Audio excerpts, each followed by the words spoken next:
Hello बच्चा लोग, हम आ गए फिजिक्स वाला से फिर आपके लिए एक वीडियो लेके कि एसिड्स की प्रॉपर्टीज और बेसिस कैसे सब्सटेंस होते हैं। तो एसिड्स के बारे में पढ़ेंगे कि एसिड्स कौन सी प्रॉपर्टी शो करते हैं और बेस कैसे प्रिपेयर होते हैं और उनकी क्या प्रॉपर्टीज हैं। तो बच्चों, एसिड्स वो सब्सटेंस थे जो किसी भी सोल्यूशन में उतरकर H+ आयन दे दें, पर सोल्यूशन में H+ आयन एग्जिस्ट नहीं करता। H+ बहुत अनस्टेबल होता है। जैसे मानो एक एसिड है HCl, वो सोल्यूशन में गया और जाके H+ आयन फर्निश किया, है ना, H+ आयन, पर ये H+ बहुत अनस्टेबल है, तो ये ऐसे रुकेगा नहीं। ये तुरंत कंबाइन कर लेगा H2O यानी वाटर से और बना लेगा H3O+ आयन, जिसको हम बोलते हैं हाइड्रोनियम आयन। हाइड्रोनियम आयन ये बनता है एसिड से, H+ नहीं बनता। अब कैसे पता चलेगा कोई सब्सटेंस एसिड है? H+ आयन तो दिखेगा नहीं, हम ऐसे देखेंगे H+ आयन नहीं दिखेगा। तो हमारे पास कुछ इंडिकेटर्स हैं। क्या है हमारे पास? इंडिकेटर्स। इंडिकेटर वो सब्सटेंस है जो इंडिकेट कर दे कि हाँ भाई एसिड है। अब की बात हो गई, 100% गारंटी हो गई। तो पहला इंडिकेटर सबने पढ़ रखा है, लिटमस सॉल्यूशन। दूसरा मेरे पास है फिनोल्फथलीन, एक मेरे पास है मिथाइल ऑरेंज, एक मेरे पास है पीएच स्केल, और एक इंडिकेटर है यूनिवर्सल इंडिकेटर। ठीक है, ये सारे इंडिकेटर मैंने लाइन से लिखे, litmus, phenolphthalein, methyl orange, pH scale और यूनिवर्सल। पहली चीज ये समझो कि एसिड्स के लिए जो भी कलर है वो रेड है, रेड, ठीक है, क्योंकि रेड खतरे का सिंबल, एसिड H+, रेड। तो लिटमस को एसिड टर्न करेगा रेड, मिथाइल ऑरेंज को टर्न करेगा रेड, यूनिवर्सल इंडिकेटर को भी टर्न करेगा रेड। तीन तो तैयार हो गए, लिटमस भी रेड, मिथाइल ऑरेंज भी रेड और यूनिवर्सल भी रेड। जहां फिनोल्फथलीन की बात आती है तो एसिड कलरलेस हो जाते हैं। फिनोल्फथलीन में कोई कलर नहीं दिखाते। फिनोल्फथलीन सोल्यूशन एक केमिकल कंपाउंड है और एसिड डालते ही वो कैसे हो जाएंगे? कलरलेस। और पीएच की बात करूं तो एसिड का पीएच हमेशा 7 से कम। और बच्चों 7 से जितना कम हो उतना स्ट्रॉन्ग एसिड। जैसे मान लो मैं पीएच बोलूं 7, 6, 5, 4, 3, 2, 1। अब 7 से जितना कम पीएच होगा उतना स्ट्रॉन्ग एसिड होगा। मतलब पीएच जितना छोटा एसिड उतना स्ट्रॉन्ग। जैसे हमारे पास स्ट्रॉन्ग एसिड है HCl वगैरह है, HCl, H2SO4, HNO3, ये सब पीएच बहुत छोटा दिखाते हैं, 3, 2, 1। और मान लो हमारे पास कोई वीक एसिड है तो वो पीएच इधर दिखाएगा, इस तरह 5, 6, 7। जैसे acetic acid CH3COOH, carbonic acid H2CO3। तो वीक एसिड का पीएच थोड़ा इस तरफ, स्ट्रॉन्ग का इस तरफ, पर अगर एसिड है तो पीएच <7। यूनिवर्सल इंडिकेटर को एसिड रेड करते हैं। एग्जैक्ट अगर बताऊं तो यूनिवर्सल इंडिकेटर होते हैं ये violet, indigo, blue, green, yellow, orange, red. अब जितना इस तरफ भागोगे उतना ज्यादा स्ट्रॉन्ग एसिड, जितना इस तरफ भागोगे उतना स्ट्रॉन्ग बेस। और ग्रीन देखोगे तो भाई ग्रीन तो न्यूट्रल है, ग्रीन का मतलब न्यूट्रल सॉल्यूशन, मतलब पानी डाल के रखा हुआ है। तो ये विग्योर को बोलते हैं यूनिवर्सल इंडिकेटर। और एसिड डालते ही कोई सॉल्यूशन येलो हो जाए, ऑरेंज हो जाए या रेड हो जाए। यूनिवर्सल इंडिकेटर का कलर येलो हो जाए, ऑरेंज हो जाए या रेड, तो मतलब एसिड है। रेड हुआ तो बहुत स्ट्रॉन्ग एसिड है, येलो हुआ तो ठीक ठाक एसिड है, और ग्रीन होता है तो न्यूट्रल, और इस तरफ भागता है तो बेस। तो ये वो चीजें हैं जिनसे पता चलता है कोई सब्सटेंस एसिड है या एसिड नहीं है। फिर बात करते हैं बच्चों एसिड की प्रॉपर्टी की। ठीक है, तो सबसे पहले एसिड का रिएक्शन हम दिखाएंगे मेटल्स के साथ। मेटल्स के साथ रिएक्शन जानने के लिए एक चीज याद करनी पड़ेगी। चलिए याद करते हैं, वो है मेटल एक्टिविटी सीरीज। यहां भी पढ़नी है, इलेक्ट्रोलाइसिस में भी पढ़नी है, मेटलर्जी में भी पढ़नी है, तो याद कर लेते हैं इसको। सीरीज है लिक, पा, सर, का, ना, मग, अल, मन, जन, क्रो, पी, को, नी pub HCU HG AG AU PT। हो बड़ी लंबी हो गई। ये मेटल की एक्टिविटी सीरीज है। ऐसे नीचे जाते वक्त एक्टिविटी कम होती जा रही है, ठीक है, एक्टिविटी डिक्रीज कर रही है। जितना नीचे जा रहे हो एक्टिविटी उतनी कम होती जा रही है। ये सब मोस्ट रिएक्टिव, कम होते जा रहे हैं रिएक्टिव, और ये सब लीस्ट रिएक्टिव। इसमें हाइड्रोजन की पोजीशन पे ध्यान दीजिएगा बस। ये हाइड्रोजन, मतलब ये सब हाइड्रोजन से भी वीक मेटल है और ये सब हाइड्रोजन से स्ट्रॉन्ग मेटल है। याद कैसे करेंगे इसको? याद करेंगे ऐसे, लिख बा सर का ना मग अल मंजन प्रो पी को नी पब। ओके, थोड़ी सी हिंदी आ गई इसमें। लिख बा सर काना मग अल मंजन क्रो फीको नी पब। ली लिथियम, का पोटेशियम, बा बेरियम, सर स्ट्रोंटियम, का कैल्शियम, ना सोडियम, मग मैग्नीशियम, अल एल्यूमिनियम, मन मैंगनीज, जन जिंक, क्रो क्रोमियम, फी मतलब एफी मतलब आयरन, को कोबाल्ट, नी पब निकेल लेड। इसके बाद आ गया हाइड्रोजन, और हाइड्रोजन से ऐसे याद करेंगे, हाई कोल्ड है आपका, हाई कोल्ड है आपका, हाई हाइड्रोजन, कोल्ड कॉपर, है Hg मतलब मरकरी, आप Ag सिल्वर, एक और Au गोल्ड, आप P प्लैटिनम। का कोई यूज नहीं। तो ये है मेटल एक्टिविटी सीरीज, ये याद करनी जरूरी है अपने सिलेबस में। अभी का भी याद कर लेते हैं। लिख बा सर का ना मग अल मंजन क्रो फीको नी पब, हाई कोल्ड है आपका, ठीक है। और सबके हमने एब्रिविएशन भी बताया आपको। हाई कोल्ड है आपका, हाई H गोल्ड कॉपर, है mercury, Ag silver, Au gold, P platinum. Platinum सबसे कम रिएक्टिव और लिथियम सबसे ज्यादा रिएक्टिव। तो इसका इस चैप्टर में क्या इस्तेमाल है? देखिए, जो एसिड्स हैं, मिनरल एसिड कौन कौन से हो गए? H2CO3, H2SO4, HCl, HNO3, मतलब जो ऑर्गेनिक नहीं है, जो इनऑर्गेनिक के चैप्टर में लास्ट में दिए हुए हैं। ये मिनरल एसिड्स को अगर हम इन मेटल से रिएक्ट कराएं, इन मेटल से, ये मतलब हाइड्रोजन के ऊपर जितने मेटल हैं, तो mineral acid hydrogen gas evolve करते हैं। अगर metals above hydrogen in the activity series are made to react with dilute mineral acid, then they produce hydrogen gas. कैसे? 2-3 रिएक्शन देखते हैं इसके एग्जाम्पल के।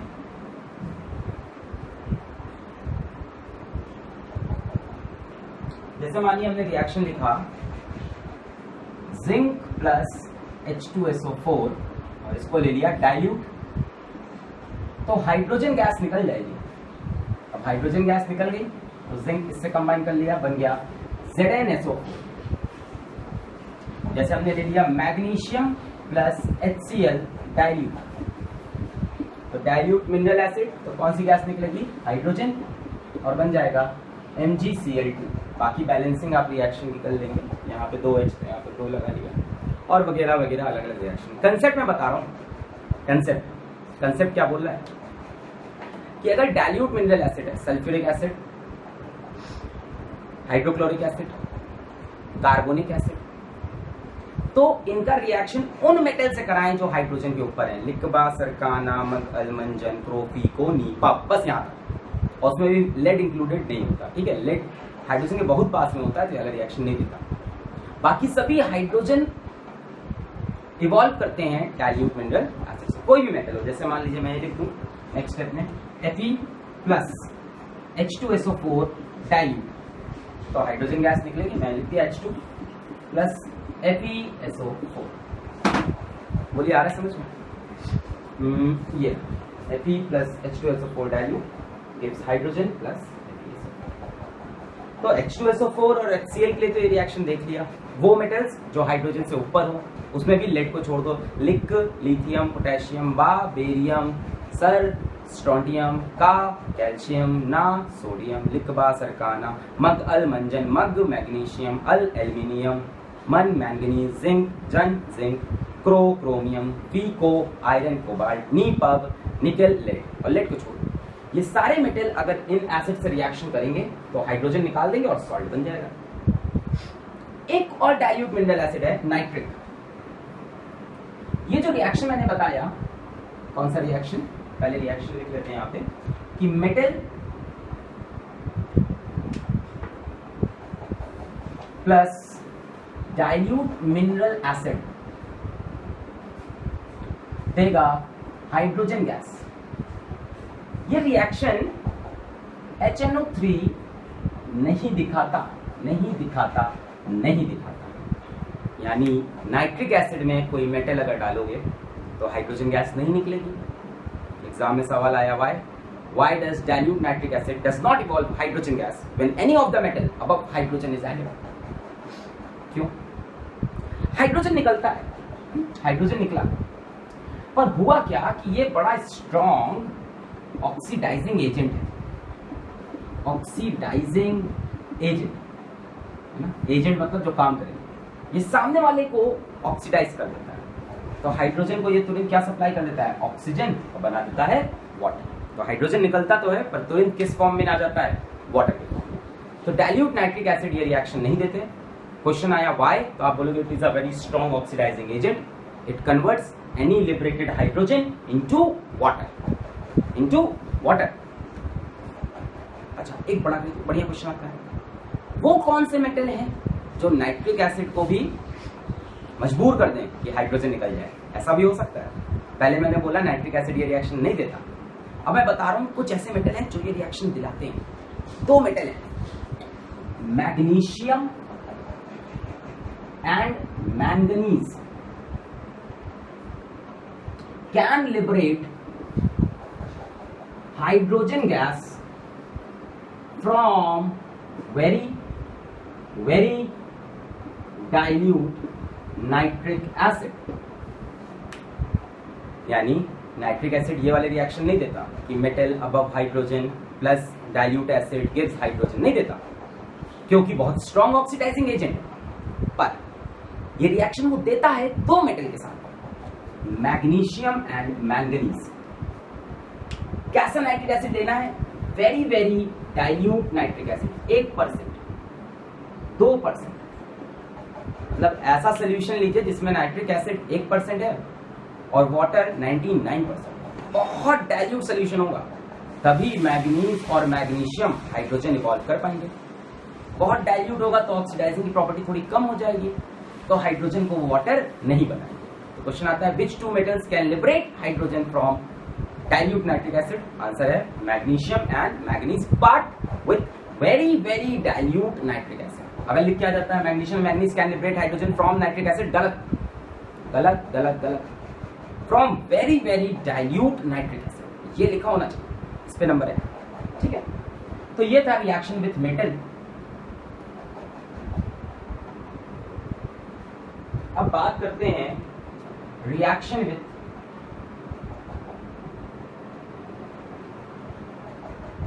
Metal carbonates.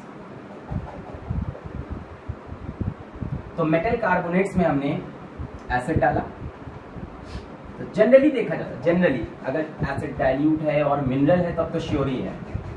ऑर्गेनिक एसिड के reaction अभी आपको नहीं पढ़ाए जा रहे, थोड़ा सा चैप्टर में लास्ट में है ऑर्गेनिक एसिड, बाकी इस तरफ से ऑर्गेनिक के सवाल नहीं आते क्योंकि ऑर्गेनिक के रिएक्शन में बच्चों एकदम अलग होते हैं, तो that's not included in your ICSE syllabus, ठीक है। तो डाइल्यूट और मिनरल एसिड हैं, तो ये श्योर है कि गैस निकलेगी कार्बन डाइऑक्साइड, ये श्योर है कि वाटर निकलेगा, और ये भी श्योर है कि सॉल्ट आ जाएगा, मेटल का सॉल्ट। कैसे होगा दिखाइए। जैसे मान लो हमने ले लिया magnesium plus dilute mineral acid, कोई भी उठा लीजिए। अच्छा, कार्बोनेट, मेटल का कार्बोनेट हमने ले लिया MgCO3, मैग्नीशियम कार्बोनेट, और ऐड कर दिया H2SO4 डाइल्यूट। तो हम श्योर हैं कि गैस निकलेगी कार्बन डाइऑक्साइड, 100% श्योर। साथ में क्या निकलेगा? वाटर, ये भी हम श्योर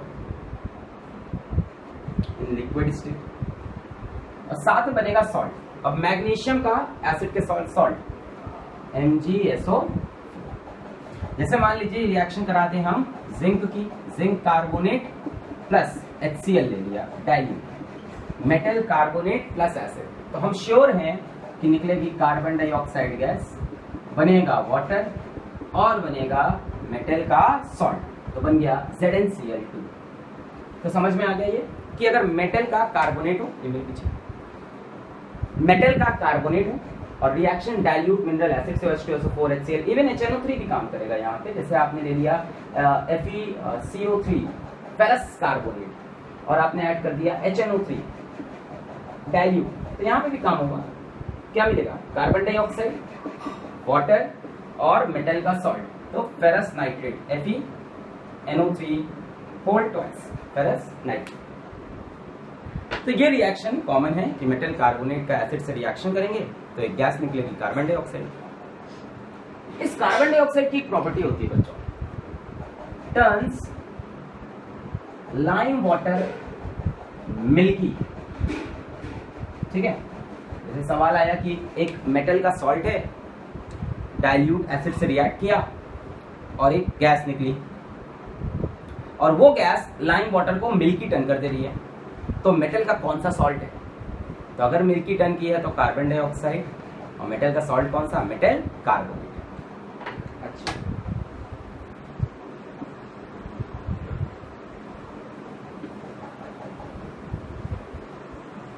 अगला रिएक्शन लेते हैं, reaction with metal sulphides. Sulphide होता है बच्चों SO3 2- आयन। तो मेटल सल्फाइड में अगर एसिड यूज करोगे, कौन सा? फिर से डाइल्यूट और मिनरल, तो 100% श्योर है कि सल्फर डाइऑक्साइड गैस निकलेगी, वाटर भी बनेगा और एक मेटल का सॉल्ट बनेगा। सल्फाइड है, सल्फेट नहीं है, ध्यान रखेंगे। तो जैसे हमने ले लिया सल्फाइड, ले लेते हैं, चलिए किसका ले लें? सोडियम का ले लिया, मान लीजिए Na2SO3 बनेगा, सोडियम की वैलेंसी 1 है, इसकी 2 प्लस HCl ले लिया, डाइल्यूट एसिड। अब मेटल सल्फाइड प्लस एसिड, तो सल्फर डाइऑक्साइड निकलनी है और बना वाटर और बन जाएगा इस मेटल का सॉल्ट, तो NaC।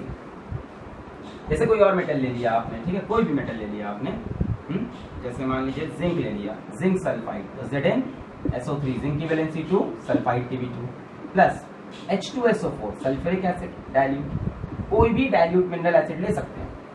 तो मेटल का सल्फाइड और एसिड, तो sulphur dioxide plus water plus इस मेटल का सॉल्ट, तो ZnSO4। जैसे कोई और सल्फाइड ले लिया आपने, ले लिया मैग्नीशियम सल्फाइड MgSO3 और एसिड ले लिया, मान लीजिए HCl ही ले लिया, डाइल्यूट, तो पहले सल्फर डाइऑक्साइड प्लस वाटर और मैग्नीशियम का सॉल्ट क्लोरीन के साथ, यानी MgCl2, और इन्हीं सभी रिएक्शन को आप बैलेंस भी करेंगे।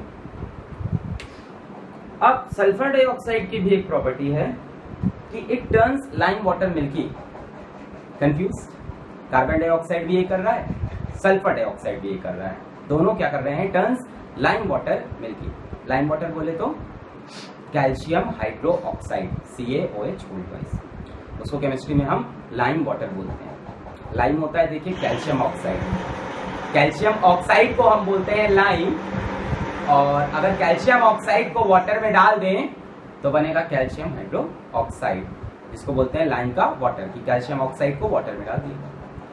तो कार्बन डाइऑक्साइड भी और सल्फर डाइऑक्साइड भी दोनों लाइम वाटर को मिलकर टर्न करते हैं, पर सल्फर डाइऑक्साइड दो और चीजों को अफेक्ट करता है। इसको सल्फर डाइऑक्साइड दो और रिएक्शन करता है, turns K2Cr2O7 from orange to green. ये सब लर्न करने वाली चीज है, इसको याद करना बहुत जरूरी है। And it also turns KMnO4 from pink to colourless. बड़े कलर हो गए। इसको बोलते हैं पोटेशियम डाइक्रोमेट, पोटेशियम डाइक्रोमेट। ये ऑरेंज कलर का है और कैसा हो जाएगा, ग्रीन। कौन सी गैस ऐड करने पे, सल्फर डाइऑक्साइड। और इसको बोलते हैं पोटेशियम पर मैग्नेट, ये होता है पिंक कलर का, और सल्फर डाइऑक्साइड ऐड करते ही हो जाएगा कलरलेस। तो इन सबको आपको नोट करना ही पड़ेगा कि carbon dioxide turns lime water milky but has no effect on potassium dichromate and potassium permanganate.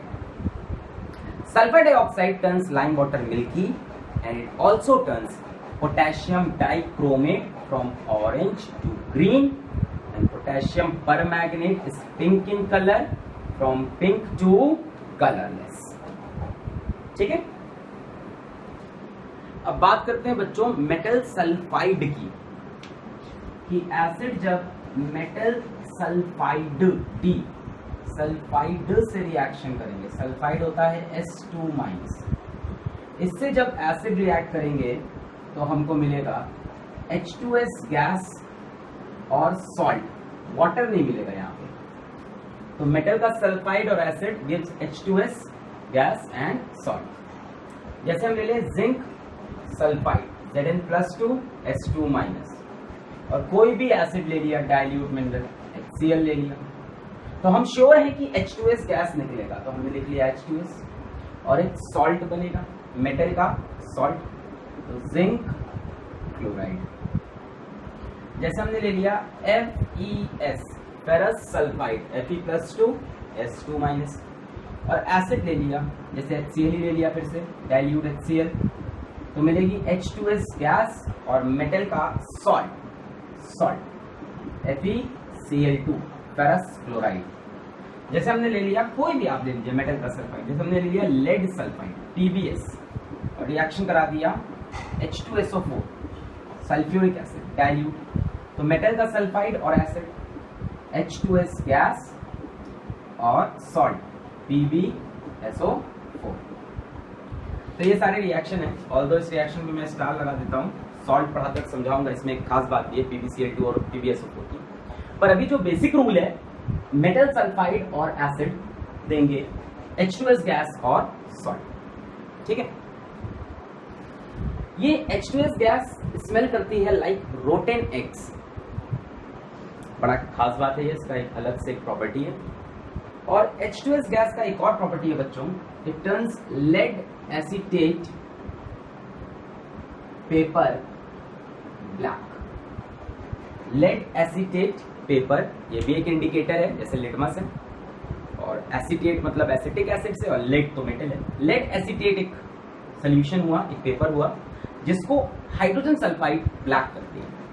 तो carbon dioxide turns lime water milky only, sulphur dioxide turns lime water milky, turns potassium dichromate orange to green, turns potassium permanganate pink to colourless, and hydrogen sulfide turns lead acetate black।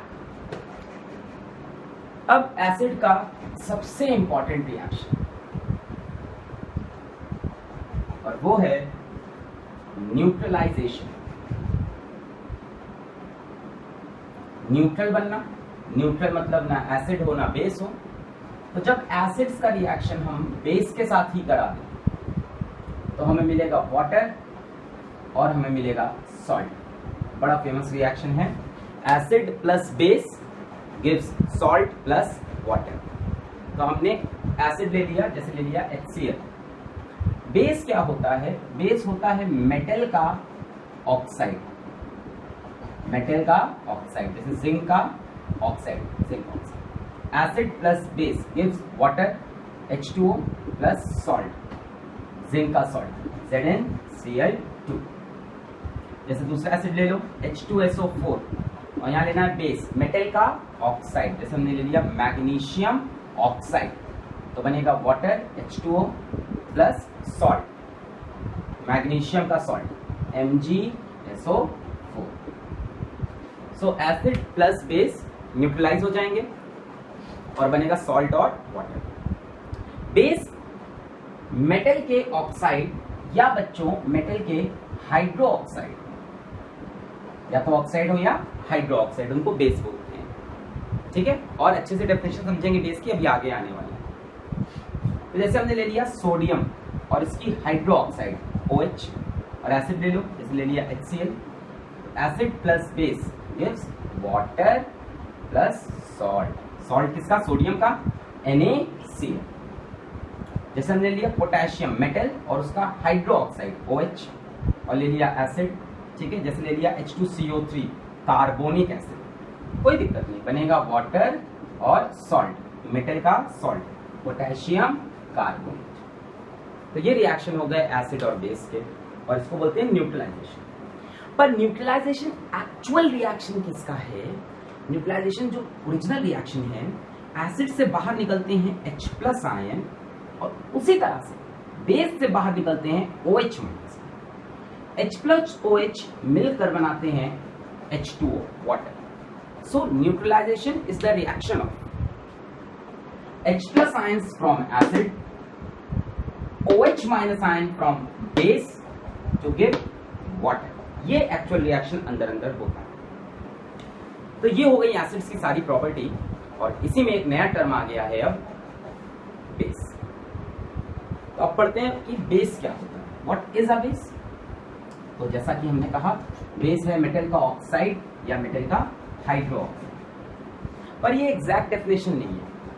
Base वो substance है बच्चों which reacts with acid to give salt and water only। Base ऐसा substance जो जब acid से react करे तो सिर्फ सॉल्ट बने और वाटर बने, ये बेस की एग्जैक्ट डेफिनेशन है। मैं ये नहीं कह सकता कि मेटल के ऑक्साइड, मेटल के हाइड्रो ऑक्साइड बेस है, हो भी सकते हैं और नहीं भी, पर अगर कोई सब्सटेंस एसिड से रिएक्ट करके सिर्फ सॉल्ट और सिर्फ वाटर बनाए तो वो बेस है।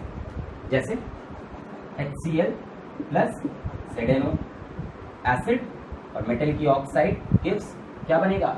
Water and salt, ZnCl2। तो आप बोलोगे सही बात है कि मेटल की ऑक्साइड ही तो है कि नहीं। जैसे मैग्नीशियम वाला एग्जांपल लिया था, इस बार ले लेते हैं हाइड्रो ऑक्साइड MgOH होल ट्वाइस, एसिड ले लेते हैं H2SO4। तो एसिड प्लस मेटल की hydro oxide gives H2O plus salt, magnesium sulphate. तो क्या डिफरेंस है दोनों डेफिनेशन में? बेस मेटल की ऑक्साइड या मेटल की हाइड्रो ऑक्साइड सही है, पर करेक्ट नहीं है पूरी तरह से। जैसे मैं लेड की ऑक्साइड लेता हूं, लेड मेटल है Pb वैलेंसी 2, मैंने लिया PbO2, ये वैलेंसी 4 है की, ऑक्सीजन की वैलेंसी -2, Pb+4 भी होता है ना, O-2, 2 कैंसिल, तो PbO2 लेड डाई ऑक्साइड लिया, और इसका रिएक्शन करा दिया HCl से, लेड डाइऑक्साइड, मेटल की ऑक्साइड रिएक्शन विद एसिड। तो क्या बनता है ये पहले मैं बताऊं। वाटर बनता है, बहुत सही, सॉल्ट बनता है, ये भी सही, और साथ में बनती है क्लोरीन गैस। मतलब ये बेस नहीं है, ये मेटल का ऑक्साइड है पर ये बेस नहीं है, क्योंकि एसिड से रिएक्ट करके वाटर बना रहा है, सॉल्ट बना रहा है, पर ओनली नहीं, साथ में क्लोरीन बना दे रहा है। जैसे मैं ले लूं मैग्नीज डाइऑक्साइड MnO2 और रिएक्शन करा दूं HCl से, तो बनेगा वाटर, बनेगा मैंगनीज क्लोराइड और बच्चों क्लोरीन गैस। मतलब कुछ ऐसे भी सब्सटेंस हैं जो मेटल के ऑक्साइड होकर भी एसिड से रिएक्ट करने पे सॉल्ट वाटर के सिवा कुछ और दे देते हैं। तो सारे मेटल के ऑक्साइड या हाइड्रो ऑक्साइड बेस नहीं है। बेस इज द सब्सटेंस, ऊपर लिखा है, which reacts with acid to give salt and water only। ठीक, तो एक डेफिनेशन हो गई कि base metal oxide hydro oxide, और दूसरी है कि जो एसिड से रिएक्ट करके सिर्फ सॉल्ट और वाटर दें, और दूसरी डेफिनेशन ज्यादा अच्छी है। अब दो तरह के बेस होते हैं, एक होते हैं वाटर सॉल्युबल बेस और एक होते हैं वाटर इनसॉल्युबल बेस। तो दिमाग में आया कौन से वाटर में डिसॉल्व होंगे, कौन से नहीं होंगे। तो डिसॉल्व होने वाले बहुत कम, sodium metal hydroxide, sodium metal oxide, potassium hydroxide, potassium oxide. ये हैं जो वाटर में डिसॉल्व होते हैं। कैसे बेस हैं? सॉलिड। एक और NH4 अमोनियम वैलेंसी होती है +1, OH valency -1, ammonium hydroxide. Ammonium hydroxide भी एक वाटर सॉल्युबल बेस है। और एक होता है कैल्शियम हाइड्रोक्साइड, ये होता है पार्शियली सॉल्युबल, पूरी तरह से सॉल्युबल भी नहीं है पर फिर भी थोड़ा बहुत सॉल्युबल है। तो सॉल्युबल बेस सीधा सीधा याद कर सकते हैं, सोडियम की ऑक्साइड हो या सोडियम की हाइड्रोक्साइड हो, पोटेशियम की ऑक्साइड हो या पोटेशियम की हाइड्रोक्साइड हो, और अमोनियम हाइड्रोक्साइड। इन वाटर सॉल्युबल बेस का एक बड़ा ही फेमस नाम है alkali. All the water soluble base are called alkali. और ये जो होते हैं वाटर सॉल्युबल, ये वाटर में उतरते ही OH माइनस आयन सप्लाई करते हैं। सो वाटर सॉल्युबल बेस ही OH माइनस आयन देते हैं, सारे बेस OH माइनस आयन नहीं देते, जबकि सारे एसिड H प्लस आयन देते हैं। तो बेस का एक ही डेफिनेशन है, which reacts with acid to give salt and water only. अगर बोलूं कि वो कौन से बेस हैं जो OH माइनस आयन देते हैं, तो वो एल्कली हैं, जो कि वाटर सॉल्युबल बेस है। इनको छोड़ के आप कोई भी बेस सोच लो, वो निकलेगा वाटर इनसॉल्युबल। जैसे zinc oxide water insoluble, magnesium oxide water insoluble, magnesium hydroxide water insoluble, FeOH whole twice water insoluble, FeOH whole thrice water insoluble, metal hydroxide पर वाटर इन। कुछ भी सोचिए आप, इसके सिवा कोई भी example, copper hydroxide water insoluble, copper oxide water insoluble. सिर्फ यही बेस हैं जो एल्कली बनेंगे, याद कर सकते हैं। Sodium hydroxide, potassium hydroxide, sodium oxide, potassium oxide, ammonium hydroxide, calcium है जो पार्शियली सॉल्युबल है, इनको हम एल्कली बोलते हैं। Alkali are water soluble base. अगर हम एक क्वेश्चन पूछें आपसे, all alkalis are bases, true? Yes, alkali सारे बेसिस हैं। कौन से बेस हैं जो वाटर सॉल्युबल है? All bases are alkali, false. कुछ बेसिस ऐसे हैं जो एल्कली नहीं। तो ये हो गए बेसिस को क्लासिफाई करना, ठीक है। अच्छा, एक बात होती है बच्चों, बेसिस की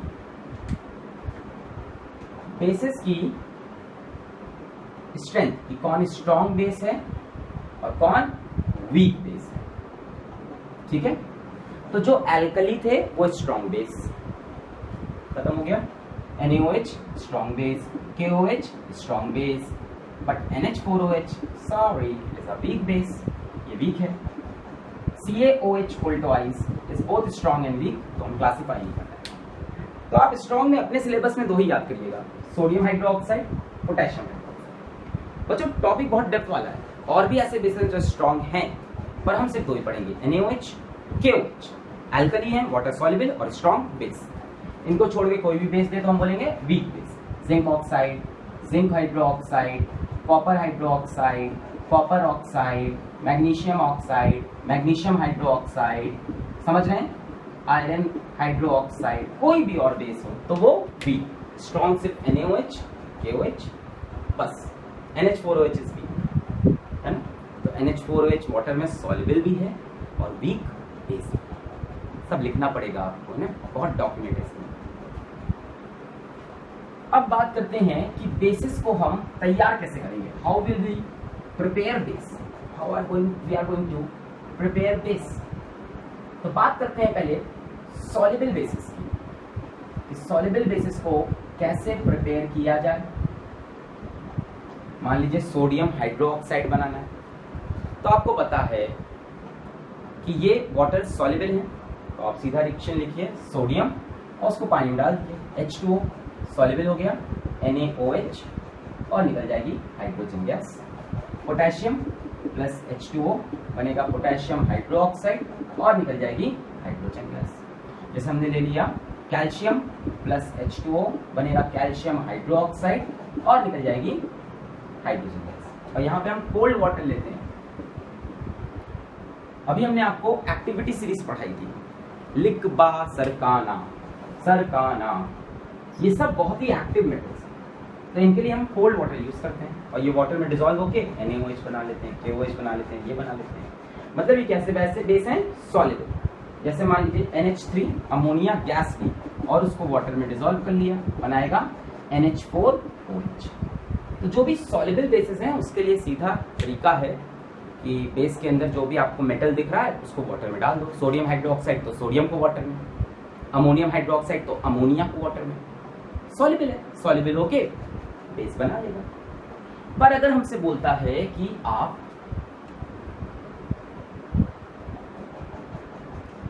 इनसॉल्युबल बेस बना के दिखाइए।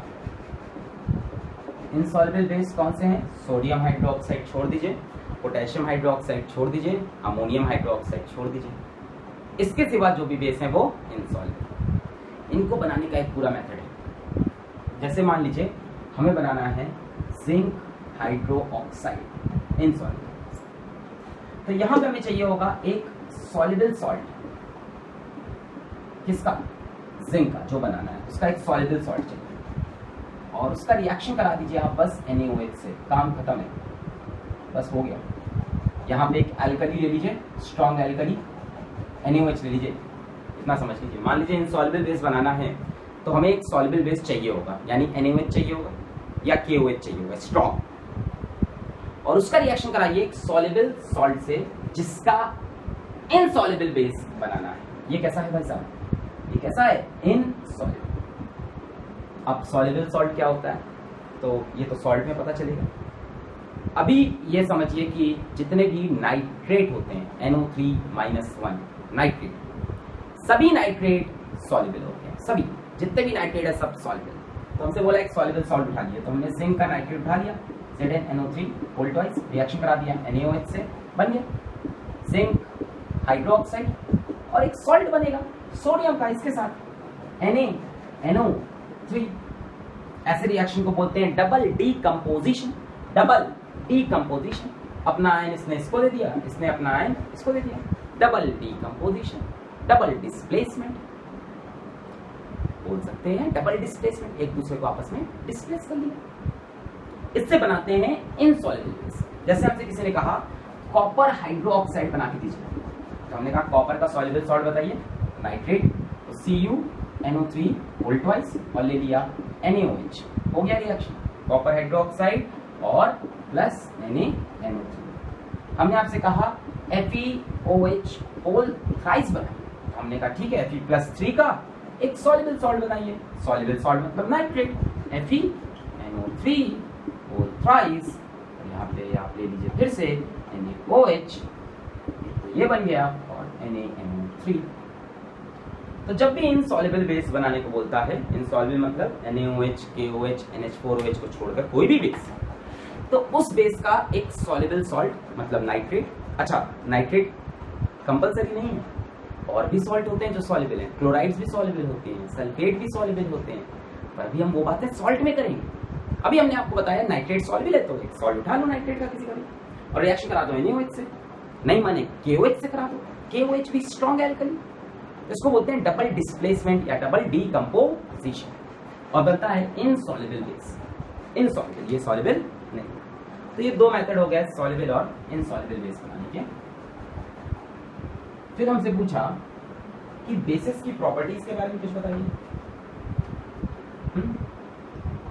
तो बेसिस की प्रॉपर्टीज के बारे में बात करते हैं इंडिकेटर्स की। सारे इंडिकेटर्स का मैं नाम लिख लूं, कौन कौन से तैयार करिए। लिटमस, और कौन सा था, phenolphthalein, methyl orange, pH scale और यूनिवर्सल इंडिकेटर। ठीक है, इनकी बात करते हैं जब ये बेसिस में मिलते हैं कि बेस इनको कैसे चेंज करेंगे, इनका कलर कैसे बदलेंगे, या कैसे पता चलेगा कोई सब्सटेंस बेस है, क्योंकि सारे बेस OH- सप्लाई नहीं कर रहे। तो अगर हमारे पास लिटमस हुआ तो बेस उसे कर देगा ब्लू, हमारे पास मिथाइल ऑरेंज हुआ उसे कर देगा येलो, और हमारे पास यूनिवर्सल हुआ तो उसे करेगा वायलेट इंडिगो ब्लू। ये याद है universal, violet, indigo blue, green, yellow, orange, red. जितना इधर आ जाए कलर उतना ज्यादा स्ट्रॉन्ग बेस। वायलेट आता है वेरी स्ट्रॉन्ग बेस, ब्लू आता है तो भी ठीक ठाक बेस, ग्रीन आता है मतलब न्यूट्रल, और इधर आता है तो मतलब एसिड, येलो, ऑरेंज, रेड आता है तो एसिड। लिटमस को ब्लू करेगा, मिथाइल ऑरेंज को येलो करेगा, फिनोप्थलीन को ये टर्न करते हैं पिंक। और पीएच स्केल में इनका पीएच होता है ग्रेटर देन 7, 8, 9, 10, 11, 12, 13 एंड 14। जितना इस तरफ जाएंगे उतना बढ़ेगा स्ट्रॉन्ग बेस।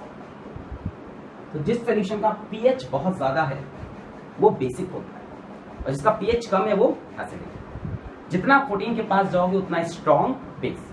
जैसे स्ट्रॉन्ग बेस थे NaOH वगैरह, वो यहाँ आते हैं NaOH, KOH, इन सब का पीएच 13, 14 बहुत स्ट्रॉन्ग, और जो वीक होते हैं वो इस तरफ आ जाएंगे 7, 8, 9, 10 में। तो ये बेसिस का असर हुआ इंडिकेटर में। लिटमस को ब्लू, फिनोप्थलीन को pink, methyl orange yellow, pH scale greater than 7, और यूनिवर्सल